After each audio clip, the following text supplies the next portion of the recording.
This is a story of how the eagle and the hummingbird once raced up the skies. Once upon a time, some say 1,000 years ago, some say 10,000 years ago, a great bald eagle flew high above the forest floor, scanning the branches and ground for his next meal. He wasn't terribly hungry, more like a bit peckish, as he had hunted a good-sized rodent just the night before. It was a beautiful clear-skied day, and his wings felt strong and powerful under the sun's glorious rays. Out of the corner of his eye, he saw something dart across a small clearing. He dove down quickly to the earth, between the dense ladders of branches and vines, and then he heard the strangest whirring sound in front of him, then immediately behind him, and then in front of him again. Then it was gone. "What in the heck?" he said to himself. "What was that?" He scanned the ground once again with his skillful eyes for the small furry animal he saw earlier, but it was gone, so he swept himself gracefully onto a large branch to rest. He closed his eyes for a few moments to let his heartbeat settle down, for he would surely hear the animal come out of hiding if and when it did. But the whirring, buzzing sound came back like an arrow out of nowhere, and directly in front of him now hovered a teeny tiny jeweled creature. The eagle could see no wings, for they were just a blur, but he recognized its relative, the hummingbird, for they both grew up in the forest and called it their home. "Oh, why, hello there, little brother. How are you, and what do you want?" the eagle screeched. "Oh, I just wanted to say hi, that's all. I haven't seen you in a while, and I just really feel good and bright today with all this sunshine," the hummingbird pipped. "Oh," the eagle huffed. "Hi." "You're up there so high in the sky, eagle brother. I see your outline sometimes and think about how incredible it is to go that high up." "You," the eagle shrieked and almost fell backwards off the branch. "You can't go that high," he said, laughing. The hummingbird perched himself on a tiny branch near the eagle and crooked its little head at the sun, wondering how high this eagle could actually fly. "How about a race?" he chirped. "A race?" the eagle roared. "Where to?" "Up there, to the sun," the hummingbird squeaked. "I mean, as close as we can get to it." "You got a deal, little guy," the eagle squawked, puffing his neck feathers out to show his strength. Down below, the forest animals were picking up on this jostle between the eagle and this winged creature it was talking to. They decided it had to be the hummingbird because he was the biggest little thing in the forest who would dare talk to an eagle like this. They gathered underneath the conversation to hear more, and when they heard the word race, they all looked at each other with their eyes wide open and standing on end. The eagle forgot entirely about his appetite, and actually, a catch after the race would taste even better to him. "Shall we start from the top of this tree?" the hummingbird suggested. "Sure, doesn't really matter." The animals below looked at each other and danced their own little movements of excitement. The snake coiled himself around and around like a slinky. The jaguar stood on his hind legs. The armadillo slapped his tail on the ground, making a fan shape in the earth. And the boar swung his head and nose around in a wide infinity motion. And there were others, too. Then they all huddled together real close so each one could see the starting line, the tippy top of the tree. They had never known the eagle and the hummingbird to race before and wondered what in the heck the hummingbird was getting himself into. And also, the eagle could very well decide to swallow the tiny fellow down in one gulp at any time. They watched the feathered racers fly up, and up what was probably a 500,000-year-old tree to arrive at the very top 2 branches. The eagle looked surprised at the hummingbird's vigor and the noticeably thinner air. He'd certainly never seen the hummingbird up this high before. The breeze swayed the branches they were on under the vast expanse of sky, and they went over the race one more time. "To the sun?" the eagle asked, to be sure. "Yes, to the sun, as close as we can get," the impossibly tiny bird said. "And what do I get when if I win?" the eagle asked. The hummingbird contemplated and closed his eyes for a second. "Oh, I know! How about a song for the winner that all of our relatives in the forest will know and sing?" "Oh, I like that," the eagle shrilled, imagining his song already. "Okay, and what else?" he asked the hummingbird. "Well, the one who reaches the lesser height will be the one to create this song for the other." "Ah, okay." The eagle nodded, his humongous yellow beak liking this plan even more.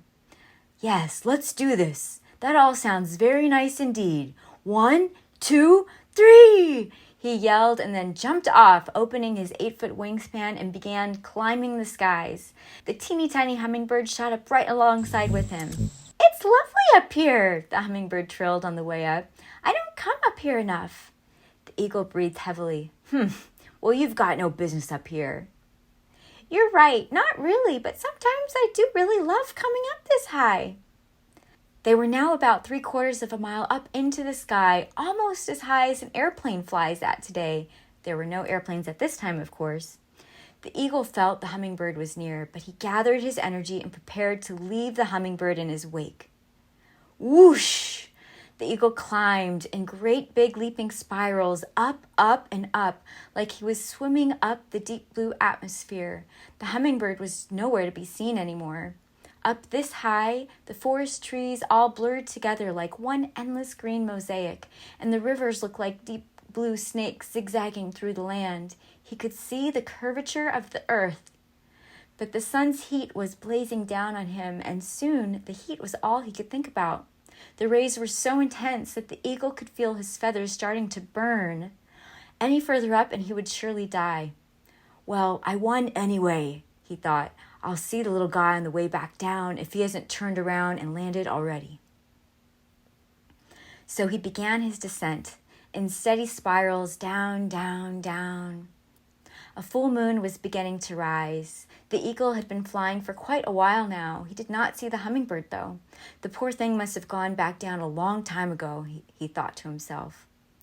Down, down, down he went until finally he reached that same branch on that same tree they launched up from, and he was beyond exhausted. It was dusk and he didn't know what to do next, so he went to the forest floor where he heard the animals gathered and chatting with each other. Where is he? The eagle shouted. Where is that little hummingbird?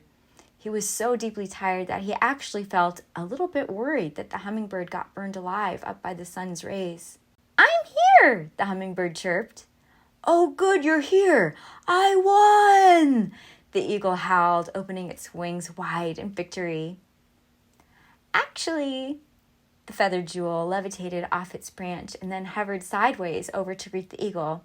I won, the hummingbird sang brightly. What?